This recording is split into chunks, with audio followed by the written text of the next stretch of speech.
Are you a 3PL spending more time and money than you'd like recruiting and onboarding logistics roles? Then it's time to check out Rapido Solutions Group, the leaders in nearshore logistics staffing. Located right next door in Mexico, they have access to the freight talent you need. From carrier sales to tracking and tracing and everything in between, they can do the heavy lifting for you. So if you're ready to get your time back and want to move fast, check out Rapido Solutions Group. Visit gorapido.com to get started today. Have you heard about Bitfreighter and the EDI revolution? Bitfreighter helps companies automate communication with their freight partners through unlimited messaging and quoting. Traditional providers can't say that. The Bitfreighter team is also available 24/7 and responds immediately by phone, email, or yes, even text. Legacy providers can't say that either. So if you want to scale your operations to save time and money, come join the EDI revolution with us. Visit bitfreighter.com to get started today. Hello, and welcome to the Bootstrapper's Guide to Logistics, the podcast highlighting founders doing it the way that doesn't get a lot of attention. We're here to change that by sharing their stories and inspiring others to take the leap. It's a roller coaster ride. You might ultimately fail. That's when I kind of knew I was onto something. It was very hard. It truly is building a legacy. The more life you live, the more wisdom you have. Because we are where we're supposed to be, kind of answering the call. Don't shoulder entrepreneurship on your own. I'm your host, Nate Schutz. Let's build something together from the ground up.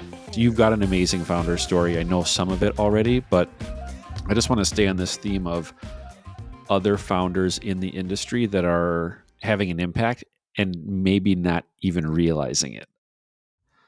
And you brought up our mutual friend, Brad Perling. Mm-hmm. You're both in Nashville. You're both in the supply chain and technology space. What do you see him doing that's having such a big impact on people? I think, one, he's just very focused on the problems that he's trying to solve. And he is actively working to solve specific problems that he knows are very sales focused within freight. And so I think just sort of, one, seeing his approach on that, to the way that he's really willing to connect people, even when it's not within his own benefit. I think those are always things that come back full circle in a very quick period of time. I think because he's always willing to get deep with customers and really understand what their problems and issues are from his own experience, it's much easy. It makes it more seamless, I guess, for him to scale and grow his company. And then I think that some of the things that I've taken from him are he's really methodical on who he does work with, just with his team. And if you meet even just the other members of his team, they're all just great people. There hasn't been one person on the Bitfreighter team that I've met and had any questions about. They're all just great people. So you can just tell that, to me, that's always a direct reflection of upper leadership, when you can sense that from the others, and they just seem like they have fun with what they're doing. I love just being even just being at the conferences or going to the Bitfreighter golf event, and just the energy is always great. There's multiple times at F3 in Chattanooga that they were just kind of hanging out at a high top, no booth, no nothing, just having fun at their high top. And I would stop by multiple times and just find myself over there and just talking to Brad and Hannah. So, well, and there's such a warmth and a welcome that you get from all of them. And you and I met at their golf tournament in Nashville last August, and Brad and I were talking, and he goes, "Hey, can you jump on a call with Hannah and I? We've got this golf tournament coming up, and we just want to share some ideas with you and get your thoughts." And I'm like, "Sure, let's chat." So we got onto a phone call or onto a Zoom, and they said, "How do you think we should do this part of the event?" And I'm like, "Well, I don't know. I'm just a dude with a podcast, but here's how I would approach it." And we started riffing back and forth, and then Brad says, "I got an idea. Why don't you come down?" I'm not a Bitfreighter customer, but I love helping founders. So what do you have in mind? He's like, "Why don't you MC the event for us and just kind of bring some structure to that part of it?" And Hannah and I got on a bunch of calls afterwards, and man, she put in more energy and effort into making people feel welcome for that event. I do not know how she pulled it off. And then met David on their team, who's I don't know what it is about him, but we have the exact same funny bone. I had met him for all of 32 seconds, and we were laughing like he was a long lost brother. And the whole weekend was like that. And some people would talk about like company culture and here's our values and here's blah, blah, blah. And then there are those who just do it and just exude it. And there's probably no document that exists on their company that says, here's how we do business and here's how we interact.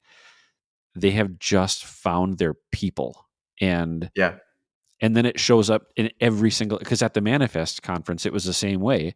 Every time I was walking down the hallway or through the convention center, you just want to hang around them. Right. They're doing something that's so magnetic, and it feels effortless. And call that leadership, call that culture, I don't know what you want to call it. I just know it's working, and it's a joy to be around. And Brad turned me on to a book called The Go-Giver, which is a concept that's, most people are go-getters.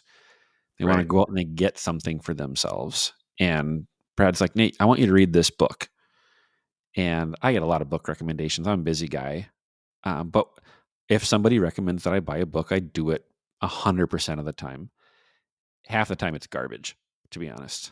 But I'll still spend $13 because somebody, said it had an impact on them, and I want to see if it'll have an impact on me.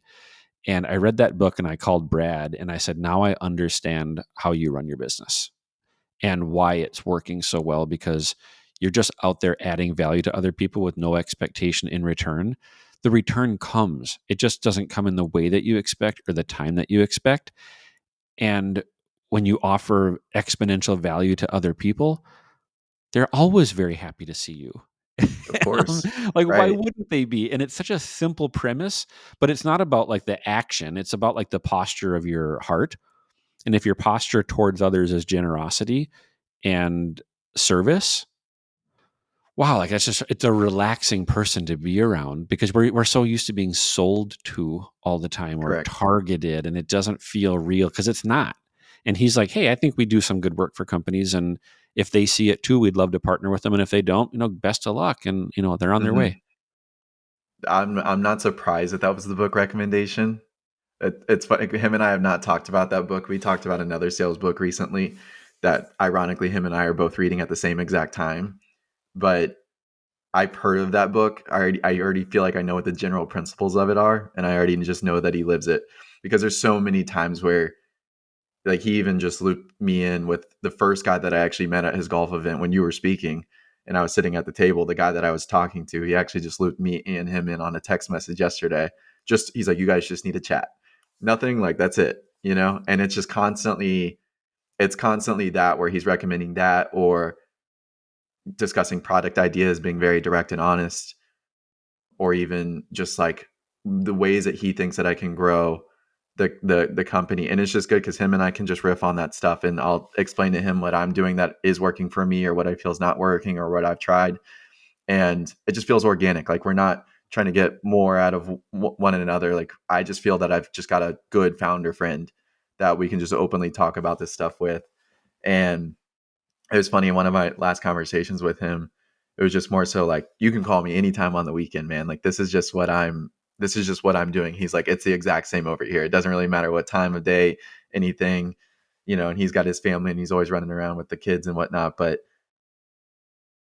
I think the last thing, at least to speak on him, that I really appreciate is because, like, for me, I feel that I just truly nerd out about CRM, and I know it's very Sure. odd, and people, and he was laughing and asking me about it in our conversation that we were having, but I get the same exact feel. I like, I feel it out of him, and I just know it, that he's really just trying to solve EDI.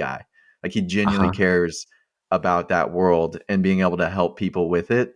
And I think that that's why they've had so much success. They were, a top 25 freight tech company, from Freight Waves Awards. And it's not just that, it's like what they've been able to do with the amount of customers they've been able to get in the past 2 years, definitely less than 3, and the impact that they've been able to make. So I think it's cool because he's not sitting there being like, I'm just trying to scale my company to X amount, sell for X amount. I've never heard that out of him once.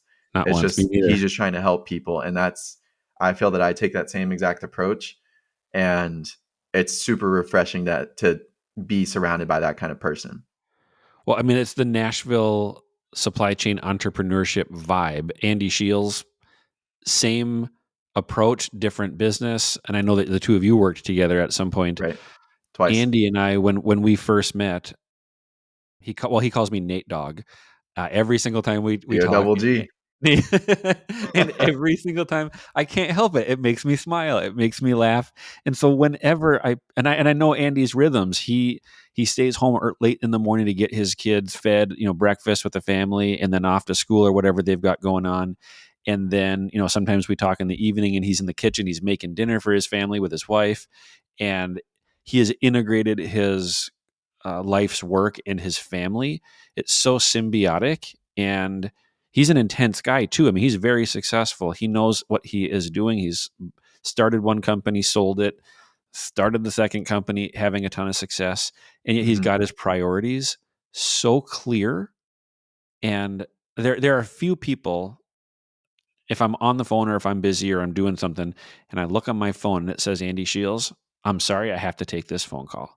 And I say, "Sup, dude?" And he goes, "Nate Dog." And then instantly I'm laughing. I'm in a good place. And that's the impact he's had on me. How about you? So I got to see a lot. I mean, I felt a lot of that when I was actually interviewing with them. I was working for Tesla, didn't know what a freight brokerage was, but I had met Andy multiple different times before I even was looking for another job, just through some mutual friends. And I mean, that's how his energy always was when I met him. He was just a super cool guy. Like, so we were just friends. And then eventually got to the point where I was looking for another job, and it wasn't the conversation I had with him. It was from my other friend. He's like, "Well, you should consider it." And he worked for Andy. And when I went on site at that company, as One Point Logistics, it was just a really cool environment. Like, the energy was just there. People were moving, going around. I can feel the energy and what they were trying to achieve from meeting with him and the other sales leaders, and then meeting with the operations leaders, and then the people that were kind of in the other departments in my interviewing process. But the one thing that I've really, I guess, just respected about him as an entrepreneur is just that guy. I kind of just label him as just like a straight gamer. Like, the guy just is never out of the mode. And I've got a relationship with him and his family and his wife Megan, and I've even talked with Megan about it, of just like, he falls asleep, not to put his business out there. He like falls asleep with his AirPods and just like listening to freight podcasts and just things that are going on in the market. Like, he literally eats, sleeps, and He breathes this stuff. does. And I remember having a conversation with him, because I get really deep with my work to the point where I lose sleep, because like, I just can't shut my brain off, and like, something will come up in my mind. Did I do this? Did I finish that? Or the ideas just start falling into my head. And him and I have talked about that a few different times. And it's the same way for him. He's like, "Yeah, just welcome to the game, like, welcome to this world." But yeah, I think he's had that success because he's just so ingrained in the business, and especially within freight. Like, the guy literally, Megan has told me, like, sleeps with the AirPods in, like, going to sleep with it. And then I think he wakes up, it's the same thing. He's got multiple different AirPods, has them laying around. That's just how it is for him. So My I've wife and definitely I taken had that from dinner myself. with my wife Alicia, and I had dinner with Megan and Andy in Nashville last August. And of course, go up to Andy, big hug, and Megan comes up to me and she goes, "Oh, you're Andy's freight therapist." Because it's the same thing where we could talk Oh about this gosh. stuff for hours and hours endlessly, because we love it. And Yep. it is so integrated. And my wife would say the same thing. Like, she calls Andy my internet friend, because we met on the internet. The new joke though is my wife and I met on eHarmony, and so I say, "Well, you're my internet wife," and she's like, "Okay, well played, well played. Andy's a real person. He's not just your internet friend." Right. But there's this thread of, like, we all love the same industry from a different perspective, and we've all got our priorities right on family and things that are beyond the industry. But then we get to show up and hang out with friends that are all in this entrepreneur layer of business, and you have different things that you're working on. You have different challenges, and everybody's highly motivated, high achieving. I mean, you're also an intense guy. Like, you have a singular focus on what you're building, Hmm. but every single time I see you, you're smiling. every single time. I don't know if I've ever seen you have a bad day. Yeah, definitely. I don't. For me, I think it's just keeping a clear perspective, man. You know, like at the end of the day, I literally look at it as simple as I'm sitting in front of computer screens. You know, I'm trying to help, obviously, specifically people that are trying to scale their sales organization or streamline their sales process, or to put their companies in a better revenue situation, increase load count, grow the new shippers that they're working with. But I keep I think a deep perspective on the other jobs that are out there and what people are physically doing, or what they just the harder situations that they're in. Yeah. And I think that I just have an appreciation for that. Like I'm super grateful for the life that I have. And of course things can always be quote unquote better. Yeah. But I just think of what I I have good friends that will keep that perspective in front of me. And I just constantly I try to follow the right sort of people that will talk about those sorts of different things. So it keeps it in front of me of like, those shouldn't be problems that I'm complaining about. And there's like one small story I guess I'll share on that I had when I was at OPL. This was a day Andy was out of office. Luke, my boss, was also out of office at that time. And when that would happen, like me or Adam Williams, who was the other sales manager, we would get to speak in front of the company on the floor. And it was the day after Kobe died. And I'm a diehard big basketball fan. And I didn't like Kobe growing up because he just won all the time. I was a big underdog person. And as I got older, I just gained more and more respect for Kobe throughout the years. And especially when he did retire, in his last game, he scored 60 something points, was able to will his team to victory. But I spoke with them about that because so many times it was just that I would just, people are just complaining about this team member, complaining about, hey, this, like, I could have covered that truck at this rate and all this kind of stuff, or this person's doing that, or this situation. And the reason why I like spoke to this, it was nothing about freight that day. It was just more so a conversation around, this stuff could be pulled from us at any time. This is a guy that I looked at now, not as a basketball player, but as an entrepreneur, with the stuff that he was doing with Body Armor and Nike, and just with these brands that he was already growing outside of basketball very quickly. He was just taking everything that he did really well with his work ethic in basketball, bringing it into the business world, had impact. And I just looked at, it was super odd. I just looked at him as like unstoppable, and that anything that he touched was just going to go to gold, and like nothing could go wrong. And then in an instant, he passed away. Mm. And you just can't. Talk And so about for perspective. me, it was just perspective, right? And so I was like, look, if we just paused really quick and look around us, we have some super talented individuals at this company that came from some of the top brokerages in the space. I felt super fortunate to be there. It was hard for me to actually get the job there because they were really stuck on even getting somebody that didn't come from freight and coming from Tesla. But I was like, we need to just kind of appreciate the situation that we're in. We work in a badass office. We work around some incredibly intelligent people. I've learned so much from the people that are here, Mm. and you could just have that stuff. And like I was, there was a whole different world that I wasn't even, ever exposed to. So we were just super fortunate. I was like, we need to be, I just hope you guys are grateful, because things can happen. And then 2 months later, that company did shut down. Mm. So it was one of those situations, and I remember just how distraught people were. I was super frustrated. That's what got me to the point where I started Salesdash, because I wanted to start my own thing. But I think just perspective is so, so key. And so that's why I try to go about my day, and not to get, I guess, like long-winded and just bounce around here. But I Keep read going, something dude. one time. Yeah, I read something one time that just talked about leaders, and that you didn't have to be in a position of, quote unquote leadership or management to be a leader. And it doesn't really matter kind of like what position you are in as a human, but like an interaction that you have with somebody, you are a leader, because that interaction you're having with them, there's two situations. Like, it's either a positive or a negative impact that you have on that person, and you have the choice to decide what that is. And when I heard that, I was like, okay, every interaction I have with people, I want the majority of that to be positive. Why not? I get that choice, right? I can either go about it and they can think very negative of me, or I can just try to help them out, because I don't know how that can come back around full circle. Mhm. But I get fulfillment out of doing that. And I think that's why I enjoy doing what I do. And I think that's why I was able to get into leadership and management at a young age at Tesla. And I wore that with a lot of pride. Like, to me, that's one of my biggest accomplishments, was I was the store manager for the only location in Tennessee at 24. And, Wow. some people, I remember like walking into the store and shaking hands with people, and I could see the look on their face, because I'm just a baby faced 24-year-old. And they're like, this is the Trying new to sell them a manager of the store. $100,000 car. Yeah. And, even talking to customers and being like, yeah, this is the manager.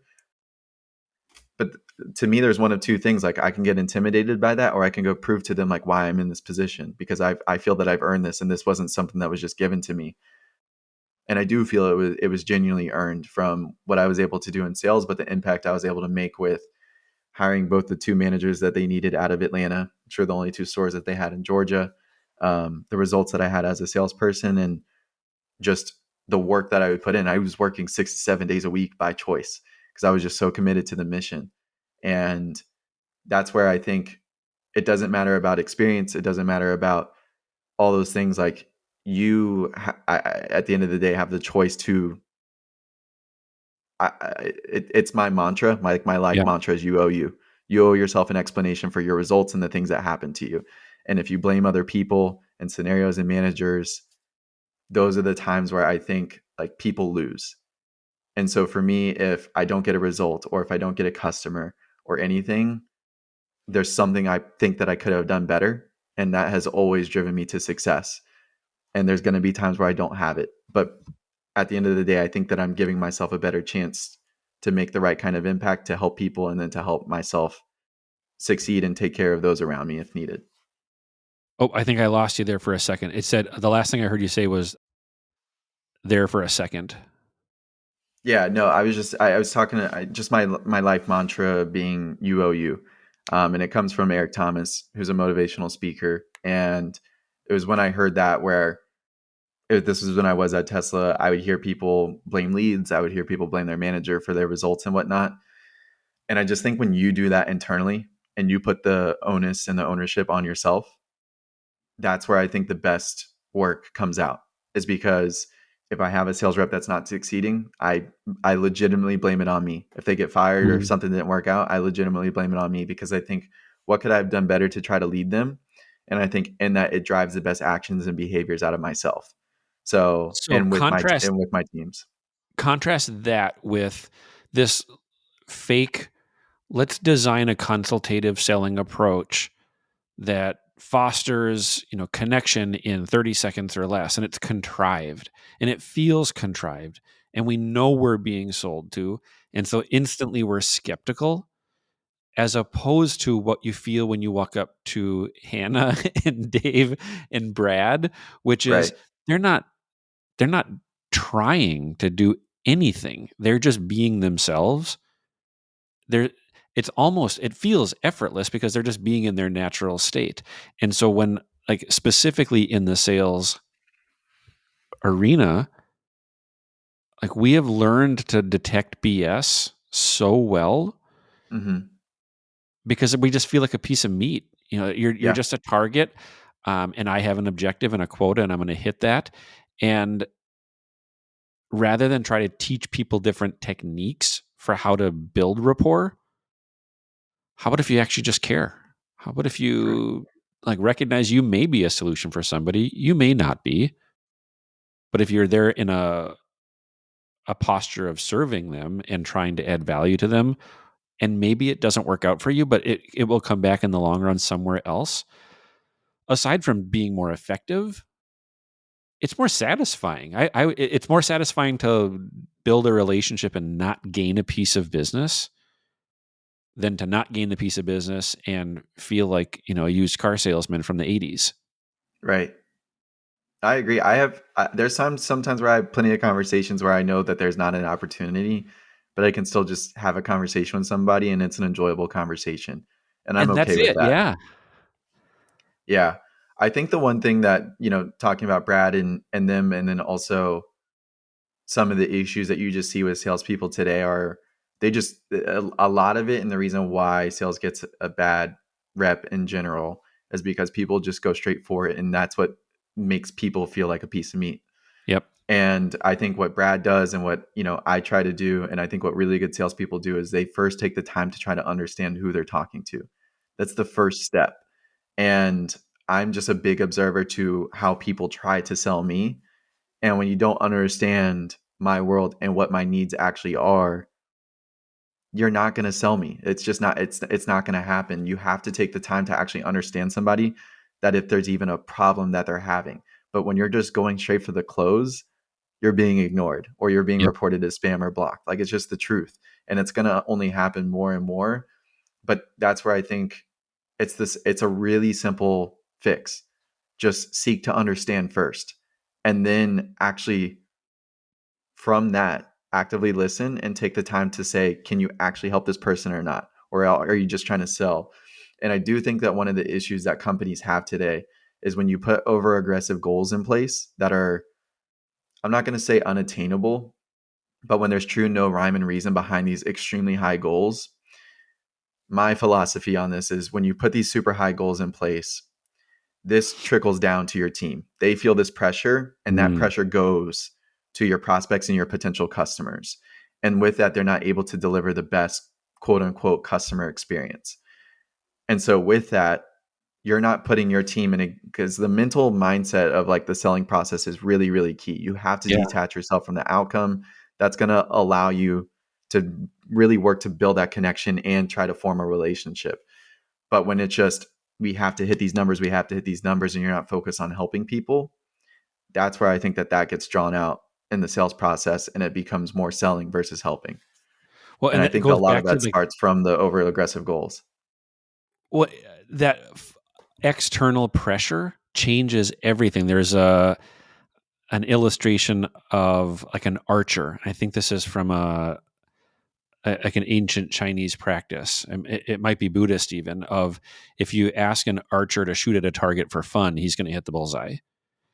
And then if you ask him to hit the target because there's a competition, he will get close, but he's not as free. He's not as You're thinking relaxed. about it too much. Yes, exactly. Like, his natural state is to hit a bullseye, but now Right. you're putting an objective on top of the action, and it changes everything. And Rick Rubin is like a famous producer, for world, the most famous musicians in the world, and he's not a musician himself. He can't read music. He can't even really describe why he likes certain things or the vibe that he gets from them.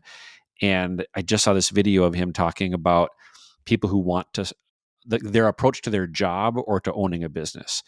And he said, some people say you need to go out there, risk everything, and that pressure will make you sell more effectively because you got to put food on the table. And he's like, what if the point of having a job is just to be able to feed your family so that you can do the thing that you were meant to do, which might be helping others or serving some unmet need. But because you don't have the pressure of having to meet that need to feed your family, you can actually do that thing more expertly and effortlessly. So yeah, don't quit your job and start a company. Start a company and get it to a place where it's doing what you wanted it to do, and maybe keep your job. Right. Or maybe pursue that extra thing, because that extra layer of pressure, suddenly you begin to feel desperate, and then I have to do this. And as soon as you have that feeling, call it flow state or whatever you want to, you're outside of alignment, and other people can pick up on that, and they know you need something now. Well, then you become a taker, because I need to get something from you. That's why I like even what you do with Salesdash. You've taken something that everybody needs. You got to organize your sales efforts, and you've niched it down to just an industry that you know from the inside, and offer that to brokerages and carriers and anybody who's selling in the industry, and saying, hey, look, here's what we offer. May work for you. You may not need it. If you don't need it, I'll introduce you to somebody else that maybe does something closer to what you need. Great to meet you.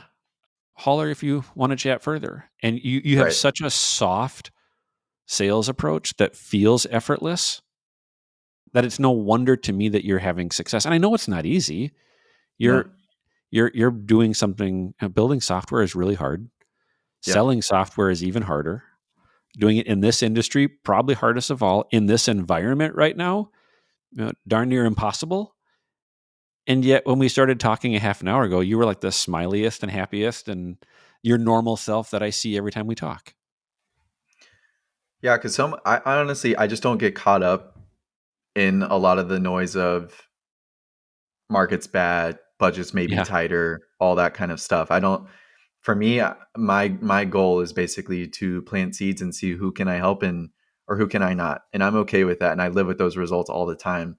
And I am very honest with people about if I feel that what they say that their needs are don't fit the criteria that our solution at Salesdash helps with. I will refer them to other places. Like if they're going big workflow automation kind of stuff, I have two different CRMs that I typically would probably recommend. If you're looking for super big marketing suite with like website tracking clicks and all that kind of stuff, we're not going to be able to help you out with that. Like you should go a different direction. Ours is very like simple, fundamental. It just clears out a lot of the noise. And for those where that's what you're looking for, great. Like there's going to be enough out there. I'm a big believer that there's just an abundance of customers, but I'm also really clear to the understanding that we're just not going to be a fit for everybody, and that's okay. I can live with that. I'm But very that happy word with the customers. abundance is the answer. I mean, that is True. literally you leave a trail of breadcrumbs of gratitude and generosity behind you everywhere you go. And that our paths connected this week totally randomly through conversation you were having with somebody who builds and supports digital communities. And obviously I've got a founder group that has grown over the last couple of years. And I'm on this website late at night, experimenting and checking something out. And this message pops up and he says, "Oh, Nate, I was just talking with somebody about you like 48 hours ago." I'm like, "I don't know who you are, guy, but sure." And he's like, "No, it's Josh Lyles." I'm like, "What? How in the world are we connecting on the internet Right. in a chat room, basically, with somebody else in Nashville that you're really good friends with? Like, how does that happen?" And the answer is, it doesn't happen when you're closed off to other people and you're a taker. And Correct. those circles converge and good thing and they're experiments. Who knows what happens when those ingredients all mix together? Sometimes it's a dud, and sometimes there's sparks. That's a good point. And him and I actually talked about that kind of in leaving our last conversation that we were having that day that I was talking with him about you and the group that you built with Ballast. And what I was telling him was like from a perspective standpoint that I was also talking to my girlfriend about is so I met Jordan at a Nashville tech event, and three of my better friends that I have in Nashville are not in freight. One's a civil engineer. One has a software company for customer success teams in tech. Jordan, he's in marketing for a holdco company. So they're all in different things. But I met all these guys at different networking events, and I was telling Jordan that I've kind of found myself not wanting to go to as many of these simply because they're not freight specific or logistics specific. But at the same time, I'm keeping front of mind that had I not gone to those events, I don't meet Jordan or I don't meet my other friend Blair or my other friend Sagar from just saying like, just go. Like, what Yeah. else am I going to do? At that specific time, I've met them and they've made a huge impact on my life. And, like they're friends, I would say for the rest of my life at this point. I really enjoy my conversations with them, even though some of them I don't get to talk with as frequently. Yeah. But I at least like have that perspective that I didn't get any customers out of those events, but I have somebody that I can talk really strategically with, whether it's personally or professionally. And that made it all worth it for the hour and a half that I may have gone. So I did tell him that even though when those events are still going on, that if it's not fully related with what he does in the marketing world or what I do in freight, like we should still go. Even if we're just talking together by ourselves, it's still worth probably us getting out and just seeing who may be there because you just never know. Well, and that personally side of it is something that we don't acknowledge very often. I mean, we started the conversation talking about like with Andy integrating his work and his family. They're not separated. They're connected, and it's okay to have professional relationships that border on personal, and what's going on in my life and I know what's going on in yours, and hey, somebody's going through a really difficult stretch and needs a different kind of support than professional Right. industry level stuff, and like, hey, I know you're in a tight spot right now. It feels like all is lost, and things are hard and you feel alone. Call me. Like, let's have that conversation, because the truth is you're not alone. And if you don't have those people in your life, whether they're in the industry or not, like, I just don't understand why people would choose to go and do all of this stuff without being in relationship with other people. I mean, I've got a group of guys that I get together with 6 o'clock in the morning every Thursday. I've been doing it for 10 years. And there's like 6 of us or 8 of us, and we're just trying to be better dads and better husbands, better men, and we actually support each other. Like, we'll there's nothing off limits. We will tell each other every single part of our lives, and share the deepest and darkest things, and then you get support, and then you move on with your day, and you're like, a week from now I'm going to be back because I need it. I can't. I need to be grounded in something and with other people. And not to say that there's still not hard things, because there are, but it's way better to walk through the dark, scary woods of life, with somebody and be scared together, Right. than it is to do it alone. I just don't know I don't know of any other way, because I've tried the alone route, Same. and it wasn't pretty. When Nate left to his own devices, it's not a good place. It gets real Right. dark real quick.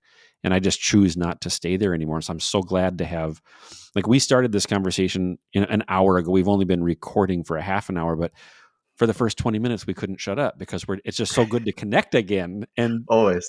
how lucky are we? Super lucky. Trey and I were texting about that, like off on the side during one of the Ballas meetings and whatnot. But I mean, super lucky. And you don't. I think what's rare is, like, you just don't typically find a group of people like that, where it's already a group that's in place and it's only growing, right? And it does, and to me, it does grow organically the correct way, because of like what's already set. And for those that just don't align with that, they're of course just not going to become a part of it, because it just may be too shallow. They just may be Yeah. not willing to go that deep, and that's Well, and okay also. we don't talk about ballast publicly a lot, kind of by design. And I'm Mhm. starting to talk about it a little bit more. How would you describe it? And what does it offer you? I would describe it as just a group of founders in the logistics and supply chain space that are looking to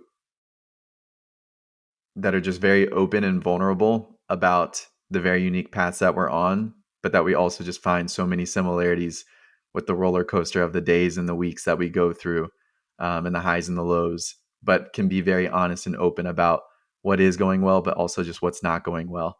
And I think it's also what's not going well is what a lot of people are not willing to talk about, but that's a lot of the times like what we need to have, or just the reminders on perspective. And just like I always phrase it as like a small just change of direction. Like sometimes we're just Mm. looking in this small window, and you just need that person to say, hey, just move your head 15 degrees this way, and then just going down that path can make all the difference. And that's what I think is really cool about the group is, if you're it's all about how you're contributing to it. You Mm. have stuff in your own experience that you can contribute, and others are going to be able to contribute to you. And if you can just be honest and saying like, I'm struggling with this, I need help with this, there are always multiple people that are raising their hand, willing to help and share their experience and saying, hey, you should consider this, or this is what's worked for me. And a lot of them are very successful. Hmm. Well, thank you for that. And thank you for being a part of it. It's because of founders like you that make it work, where you are willing to help, and willing to get honest and go deep, because it's not for everybody. But Yeah. for those who are willing to go there, our hope is that the rewards are exponential, and they're beyond the business outcomes. There are life outcomes that go along with it as well. And you go to events now and you go to conferences and it's like a family reunion. You're just going from Right. person to It's person, so cool. high fives and hugs everywhere you go, because you know you've got a whole network of other people that just want to see you win. I mean, it's a blast, and it's a privilege to be a part of it. I don't know how it even happened. Half the time, I just marvel that we have this group of people that are willing to do that. And I mean, even just today, you're willing to go totally call an audible on the Bootstrapper's Guide to Logistics, an unusually candid conversation. And maybe this is our signal that this is where we need to go with the podcast, even is let's start going here more. And the founder journey is obviously fascinating. You're on yours. And maybe we have to do a whole separate episode for you at some point, Josh, and unpack your whole entrepreneurial journey. But for this path, the stretch of the path that you're on right now, I'm so glad to be a part of it with you. No, and I appreciate all the support. I probably like one of my most like happiest moments at F3 was watching you and Roberto getting to record live. I felt like a soccer dad, just like sitting there recording the whole time. I was like, this is so cool to be able to do this in person. And I know how much it meant for you, but for me, I was just like sitting there just as stoked. Like I didn't really care about the other sessions and stuff that were going on, but I took like multiple different videos and pictures. I just thought it was cool because to me, what was cool is being able to already build those connections with everybody over Zoom, but then getting a chance to be in person and to kind of just like talk about the stuff, together. Like even, the small thing of like you and I having lunch or coffee and like going through Stripe together of like the pains that it can be to set those little things up. Yes. Like it's just nice to organically like be able to do that in person for those little times that you get to. And I definitely don't take it for granted because, we don't get to do it too often. There's not too many of those conferences or events that we'll all be in the same area at the same time just because of how life can go. But for me, it's cool because like I feel that we do have a real relationship, and I think what you've put together is awesome, man. Like I was pretty blown away the first time I joined the group because of like the stories I heard from other people and how willing they were to go deep with their personal and professional situations. And I was like, yeah, you're not going to just find that in a lot of different places. Like most of the people that you have the quick interactions with on LinkedIn or online are very just, they feel super transactional, but you get the instance when people care. And I think you as the leader of the group have just done such a good job of just setting the values and the basis. And like one of my favorite things I love about the meetings is how you just start them off. Like the first time I saw that and you're like, we're going to go through the rules and everything that stays in this room stays in the room and everything. And I was like, damn, this is no joke, like this is, and I think there's a reason why you see the caliber of people that are in it. And I give a lot of kudos and props to you for bringing everybody in the group together, because it's one of the things I look forward to most, throughout the month is just being able to jump in those sessions, and they're 90 minutes, but that 90 minutes goes by super fast. Oh, you made me tender to hear that. I'm touched. Thank you. I appreciate you. You got me, man. You also have to send me the picture from from the F3 event last year, because I didn't know you were taking pictures. They're in your text messages.